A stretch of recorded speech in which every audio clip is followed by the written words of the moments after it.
A few days ago, Boris Johnson decided to call a vote in order to hold a general election on the 12th of December. For him to achieve this general election, Boris was required by the Fixed Term Parliaments Act of 2011 to have support from 2/3 of the MPs in Parliament, and due to there being 650 seats in Parliament, Boris was required to gain 435 of those seats in order to meet the minimum requirements. As you know, for the first time in 3.5 years, Parliament voted to endorse a way out of the EU, the deal I was able to do with our friends and partners.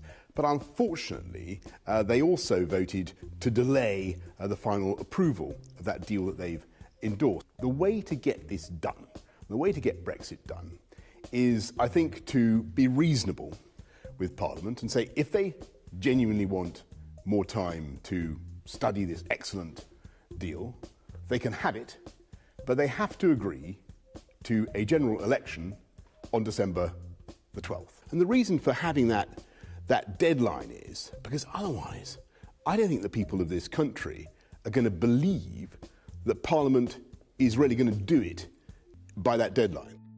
Now, as we can tell from this graph, the Conservatives currently have the highest majority with 288 seats. They are then followed by Labour, who take up 245 seats. And this shows that if Labour decided to back Boris, then he would be able to hold his election due to having 533 seats. But realistically, Labour would only provide its support if there is a clear arrangement between Britain and the EU being able to extend the UK's membership up until the 31st of January.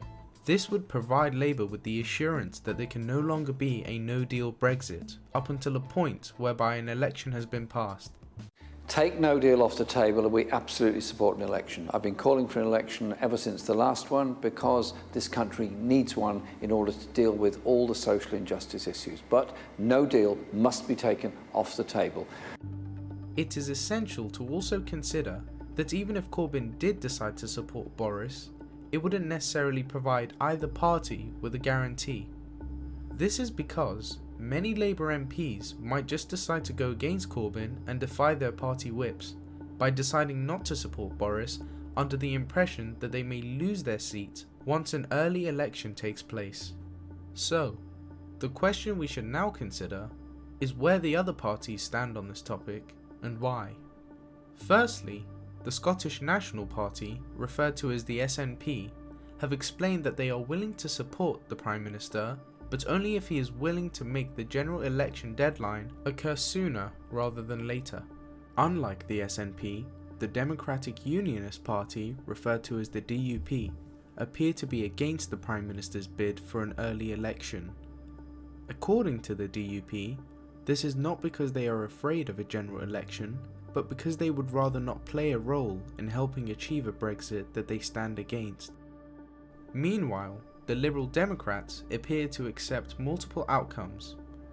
They are currently willing to vote for an election, but in general, the Liberal Democrats argue in favour of having another referendum on the basis that they believe themselves to be the strongest defenders of the Remain campaign. This notion to have another referendum is often backed by the Independent Group for Change. This is because they believe that the current efforts put in by the government are not sufficient enough, and thus the people should have another chance to reconsider the situation. On a similar note, the Green Party provide a different perspective whereby they believe that having an election would hardly make a difference. Instead, they propose that both the people and the government rethink the current situation and give more thought towards alternative solutions that ultimately result in the UK remaining as a member of the EU. Finally, there is the Plaid Cymru Party, which is referred to as the Party of Wales. They argue that both Wales and the United Kingdom would be better off without the implementation of Brexit, and this is because they believe it divides everyone's interests, which results in more harm than good for all concerned parties. Now that we've attempted to explain this current situation, what do you as the viewers think? Let us know down in the comments section below.